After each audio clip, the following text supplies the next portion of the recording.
O subconsciente do cliente faz ele associando as cores com a marca. E como que você quer ser lembrado se você, em cada ponto, você tem um tipo de comunicação?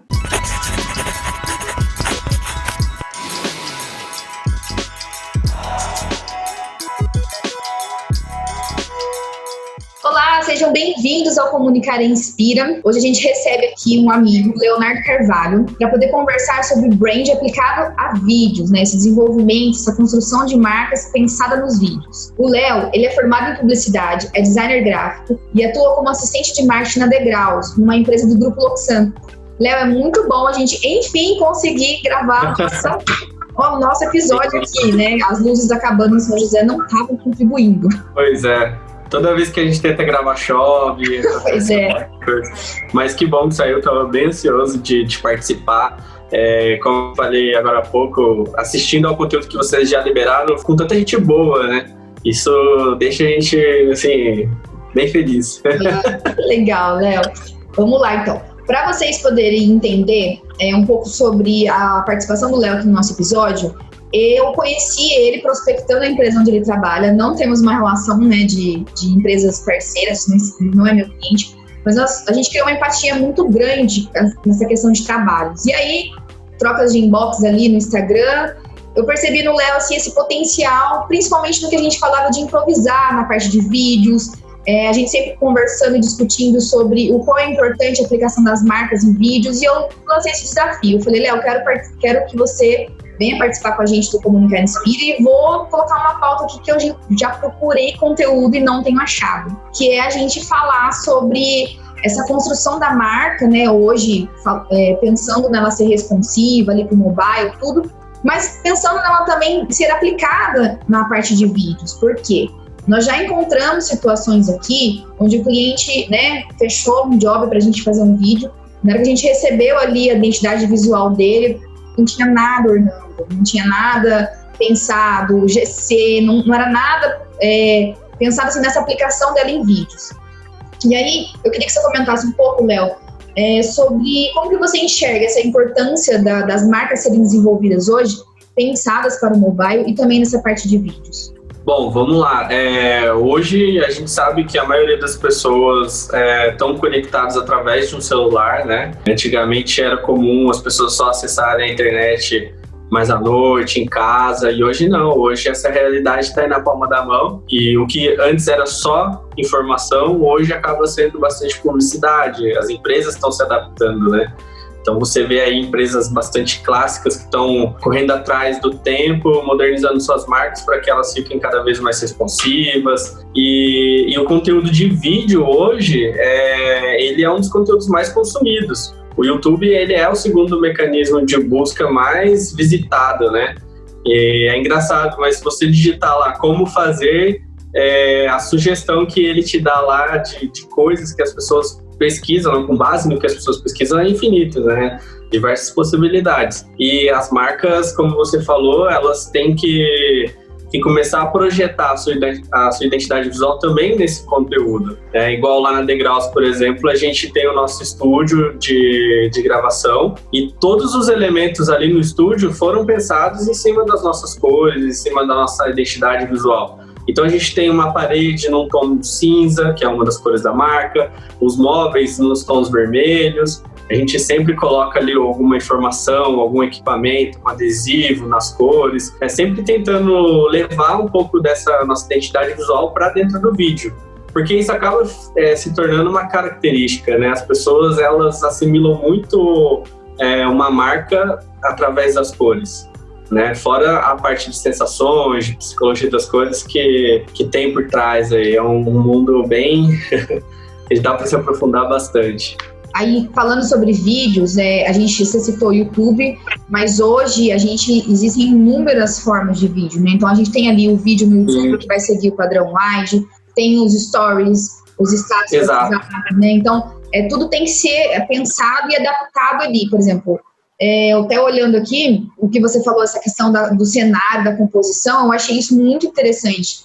Porque a gente pensa geralmente em composição de cenário e já imagina ter que fazer algo para ficar lá atrás, um backdrop, alguma coisa. Exato. E não, é como você mencionou, existem elementos que podem estar ali pensados nessa paleta de cor da marca e que não deixa de ser você aplicar ela ali voltado para o vídeo, né?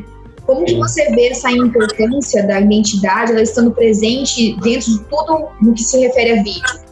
Sim, bom, primeiro que eu acho extremamente importante. Realmente as marcas elas têm que entender todas as possibilidades que elas têm para explorar. Dentro do Instagram, como você falou, a gente tem IGTV, tem o Reels, que é o concorrente do TikTok, a gente tem também os Stories, e a marca ela tem que pensar no conteúdo dela para cada um desses formatos. É claro que, assim, eu até, em um curso que eu fiz uma vez, eu aprendi, um curso de marketing digital. Uma das dicas era você gravar um vídeo mais condensado, maior, assim, para soltar no YouTube. Você fragmenta ele em diversos pontos, né? E começa a liberar eles no IGTV ou ali no vídeo rápido do feed, no próprios stories. E aí você tem que pensar em questão de enquadramento, porque hoje no YouTube você tem um wide, né? E aí quando você pega nos stories ele já vira. Então, assim, isso é muito importante. E a questão do que você falou das cores, até uma curiosidade. Quando a gente foi montar o nosso estúdio lá, a gente começou a assistir diversos tipos de canais voltados para essa área de equipamentos, de ferramentas, né? Marcenaria, enfim. E o que a gente notou? Todos eles tinham um certo padrão, que era uma prateleira atrás com algumas ferramentas ou uma chapa de madeira. E eu fiquei pensando naquilo e falei, bom, a gente precisa ser diferente, né? Hoje você ser autêntico é um ponto muito fundamental.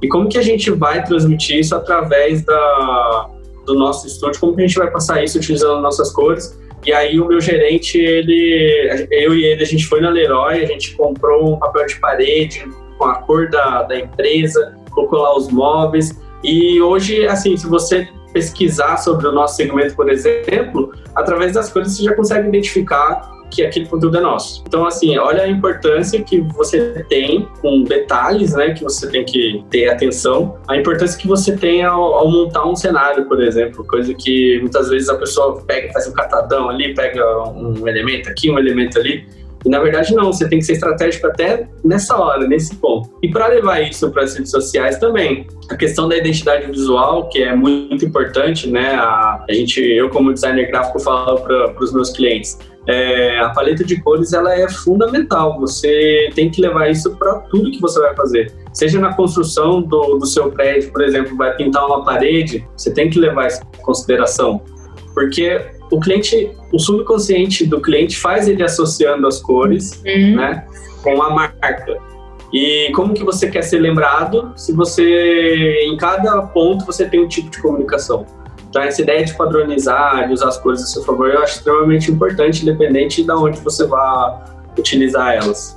Você falando sobre a questão de autenticidade, eu acredito que, né, de tudo que eu tenho visto aqui, desde que eu entrei na frase, trabalhando com produção de conteúdo, que quanto mais autêntico, mais relevante, sabe? Então, assim, às vezes você ter alguma coisa para chamar de seu, algum jeito, assim, de fazer as coisas, e aí as pessoas lembram, né? Então, o que você estava mencionando das cores, se eu falar para você, cor laranja e azul, sei lá, na minha cabeça vem Itaú, na sua vem o quê?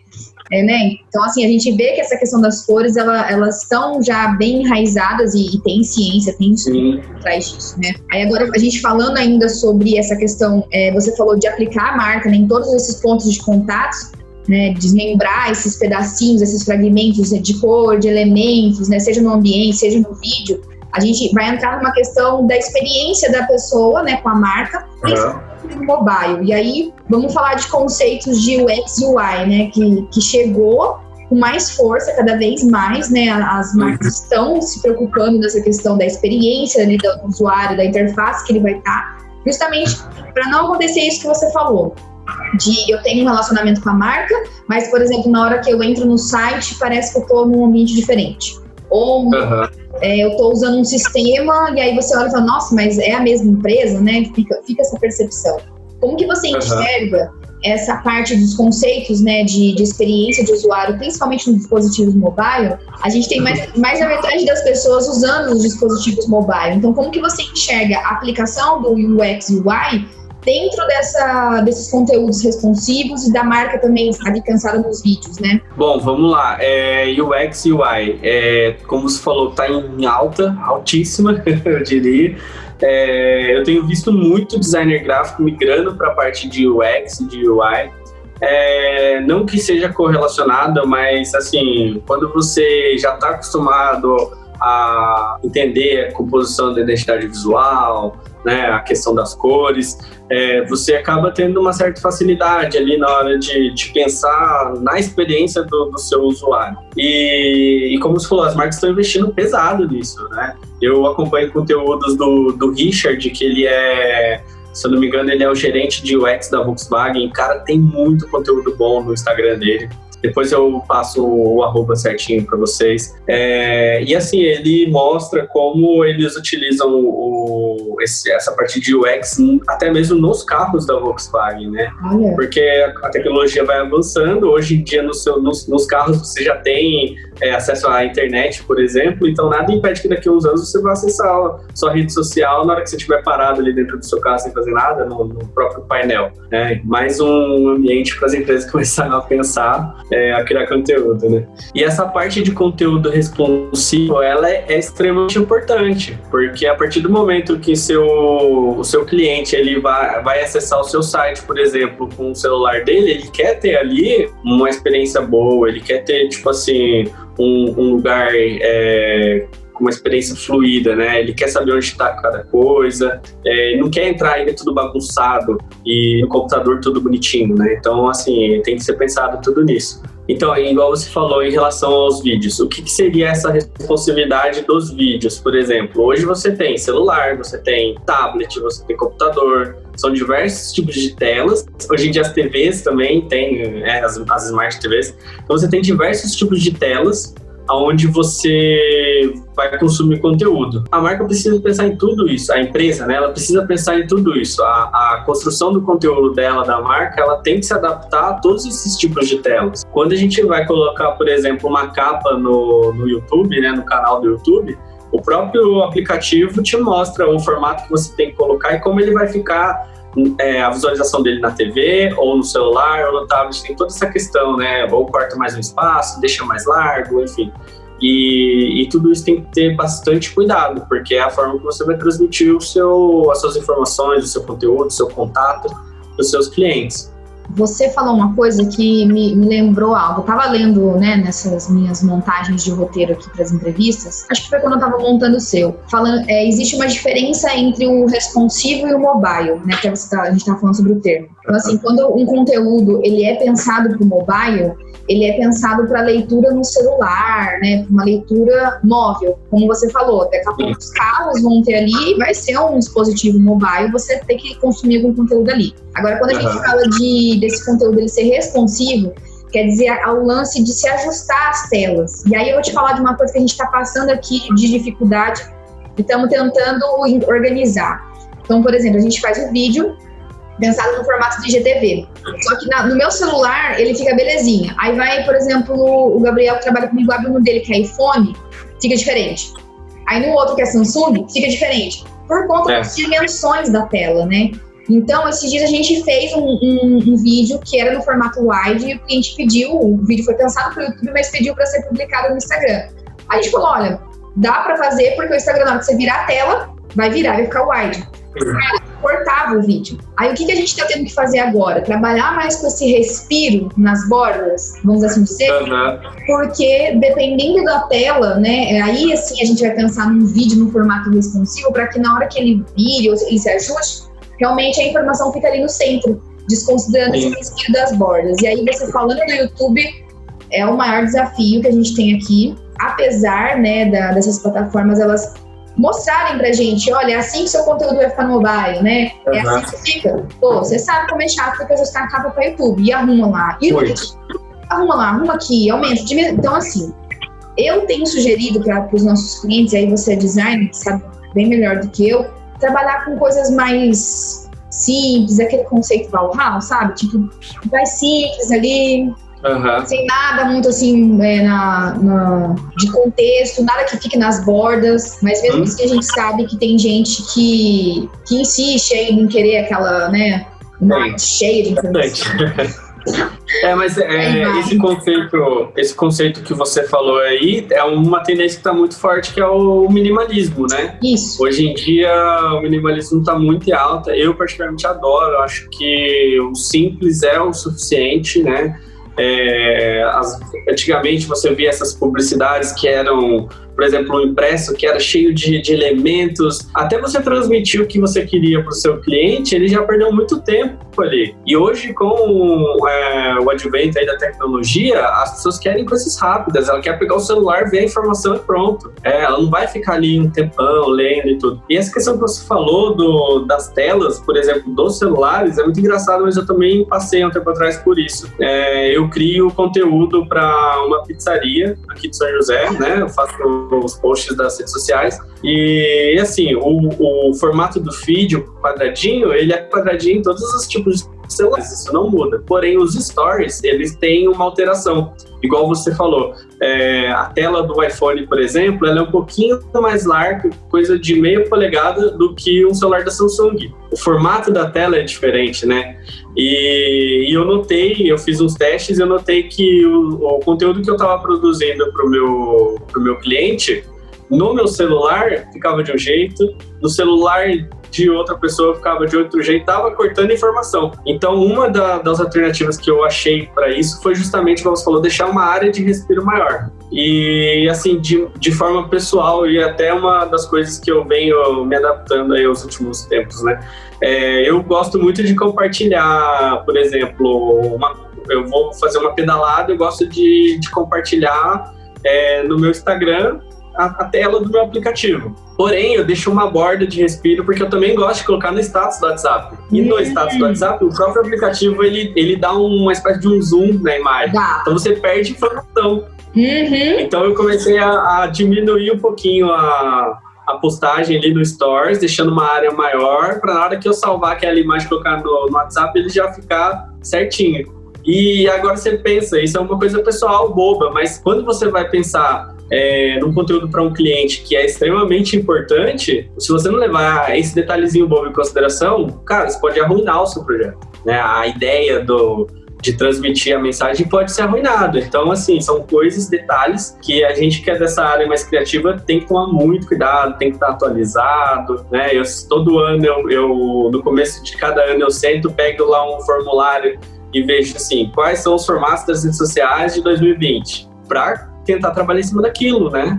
E a gente ainda tendo todo um padrão de formatos, a gente ainda encontra dificuldades. E aí a gente tem que correr atrás disso, tentar se adaptar também. Muito, e o que você falou, ir testando, porque aí o cliente fala pra gente, mas tá ficando em cima do ícone, a gente olha, mas não tá em cima do ícone, né? Mas é por conta desse ajuste, né, das telas. E principalmente, assim, a gente falando, né, o nosso tema que era para falar de vídeo, acabamos virando para conteúdo, mas faz parte, porque vídeo é um formato de conteúdo, né? Você ter esse trabalho, por exemplo, das legendas, dos GCs, né, dos letterings que vão ter ali no meio do formato do vídeo, eles sempre respeitaram isso que você falou, né, essa questão do respiro, tentar trabalhar mais aqui no meio, porque dependendo do celular corta, e aí vai comprometer. A gente teve isso na hora de gravar alguns takes do nosso vídeo do Manifesto de 16 anos. Então, assim, questão crítica e, como você disse, particular, né? Tem uma cena lá que a gente fala storytelling pseudo-real, e você vai ver que o S tá cortado por conta disso que você falou. Quando a gente fez num celular, tava dando certo, aí na hora eu tive que trocar, colocar o do meu esposo, aí ele cortou o S ali. Aí... Ele, Pamela, só você que tá percebendo esse S cortado. Eu falei, o S tá cortado aqui. Uma coisa que chama atenção, viu? Não, mas aí ele fala, mas ninguém vai perceber. Agora todo mundo que assistiu o vídeo aqui vai saber que tem um S cortado lá. Eu falei, cara, isso me incomoda.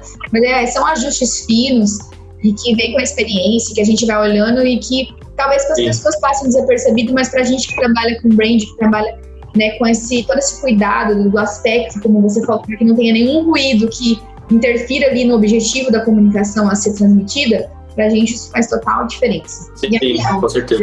Pra gente concluir aqui nosso bate-papo, né, eu coloquei aqui uma última pergunta relacionada ao processo criativo, porque não tem como, né, na hora de você pensar em criar algo, tem ali, cada um tem o seu processo criativo particular, cada um tem a sua forma de inspiração, a sua forma de produzir ali, né? E eu queria que você comentasse um pouco como que é o seu processo criativo hoje para desenvolver essa parte de branding, assim, que seja aplicado nos conteúdos de diversos formatos, né? Bom, como você falou, eu acredito que cada pessoa ela tem um processo criativo próprio, né? Você sempre se adapta ao que é melhor para você. Eu, por exemplo, eu gosto bastante quando eu vou criar um logotipo, por exemplo, de antes de passar para o computador, fazer um vetor ali, eu gosto de desenhar. Eu acho que as ideias fluem bastante e é uma maneira que eu encontrei, que eu fui aos poucos me adaptando àquilo. Não sou nenhum desenhista profissional, mas eu me entendo ali nos meus rabiscos e uma forma que eu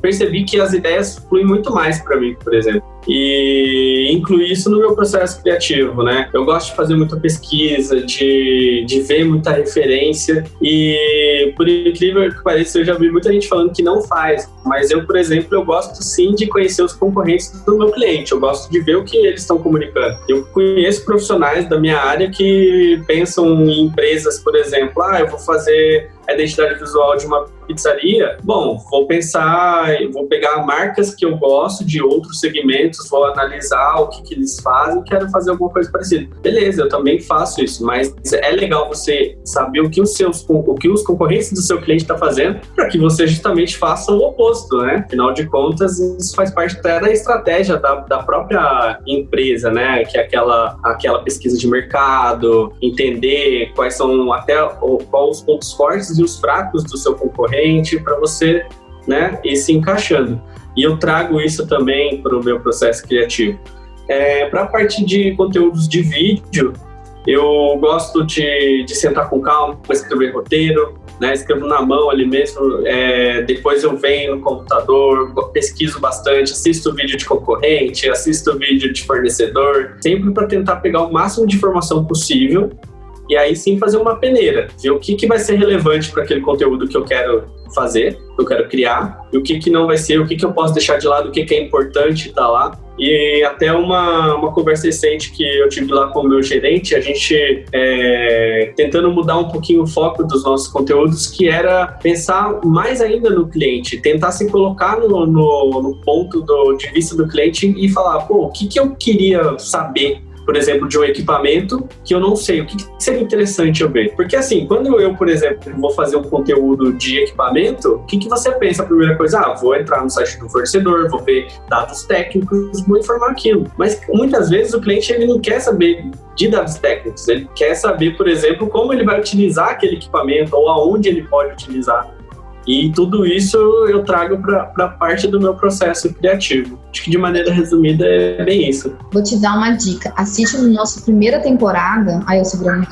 Assiste na nossa primeira temporada um episódio chamado Foco do Cliente e Foco no Cliente. Eu falo sobre isso daí, sobre pontos de vistas, para a gente poder realmente trabalhar coisas que são relevantes. Só uma dica, assim, eu acho que vai te dar alguns insights. Assim. Claro, super bem-vinda. Mas... Legal. Falando aí de processo criativo, como você falou, é uma coisa particular. E na hora que eu estava falando sobre mapear concorrentes, ontem eu atendi uma amiga, arquiteta, tem hora que dá vontade de dar uns tapas na cara desses profissionais que acabam sujando, sabe, o que a gente faz, porque, poxa, não brifou, não pediu concorrente, né? Aí vem ela toda frustrada na questão de desenvolvimento de marca, de desenvolvimento de uma marca estratégica que vai envolver depois a questão de produzir conteúdo. Sim. Aí a gente, né, tem que meio que acalmar a pessoa e falar, olha, até brinquei com ela, falei, esquece um pouco do que você teve aí de experiência, eu sei que não tem como apagar, mas deixa eu te mostrar a forma como a gente trabalha.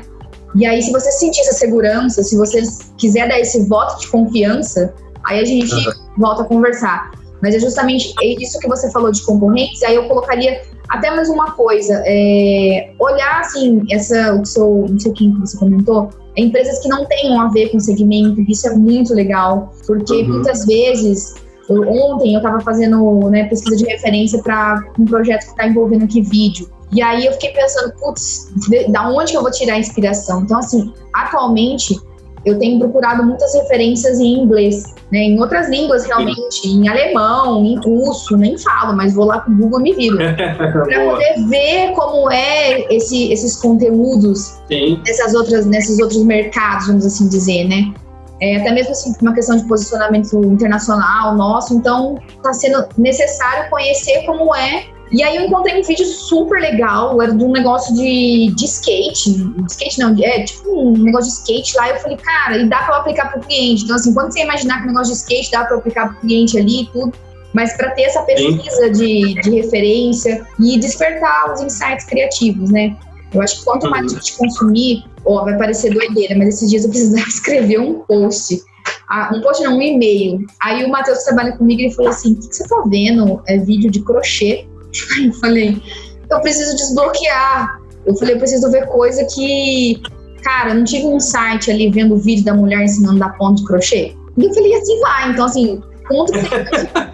Conhecimento. Lógico, conhecimento. E eu não desmereço, sabe, assim, segmento. Eu acho que a gente tem que, sim, ser diferente. Eu aprendi muito isso aqui com os meninos de vídeo que já passaram aqui na frase. Porque às vezes eu olhava assim e eu via eles assistindo alguma coisa no Netflix. Aí eu já ia falar, pô, você tá assistindo Netflix? Não, pô.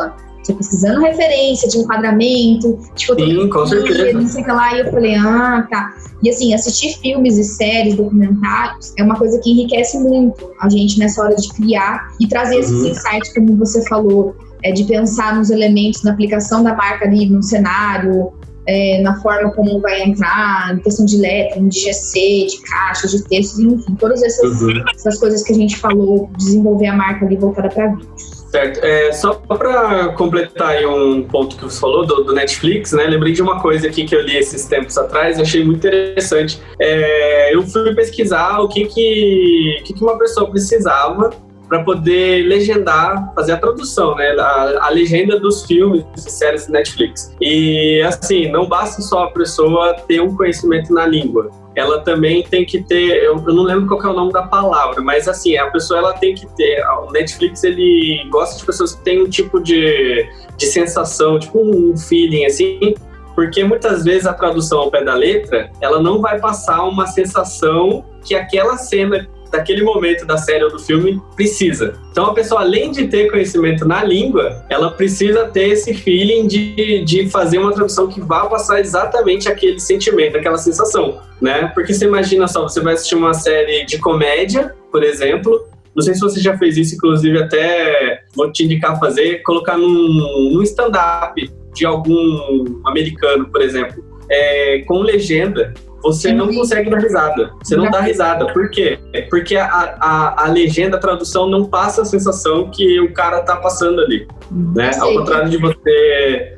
Então, e assim, o cara para fazer a tradução do Netflix, a partir de legendas, ele precisa ter um conhecimento também nessa parte de sensações. Então, olha que importante. Não é só chegar lá e falar, eu sou fluente em uma língua, vou traduzir tudo que vocês tiverem disso. Não, você tem que ter um feeling. Porque senão você quebra totalmente a lógica do filme ou da série. Isso que você falou do Netflix aí, eu defendendo os seus funcionários, vale a pena. Não, vale sim. Hoje eu dou brinco. É muito bom. Hoje eu aprendi processo criativo, cada um tem o seu realmente, né? Então... Sim, não, é importantíssimo, importantíssimo. Léo, você falando de Netflix, agora uma coisa bem, bem aleatória. Eu assisti aqueles comediantes pelo mundo, alguma coisa assim, e foi essa sensação. Ele falava, eu lia a legenda, eu falava, meu, que bosta. Tipo.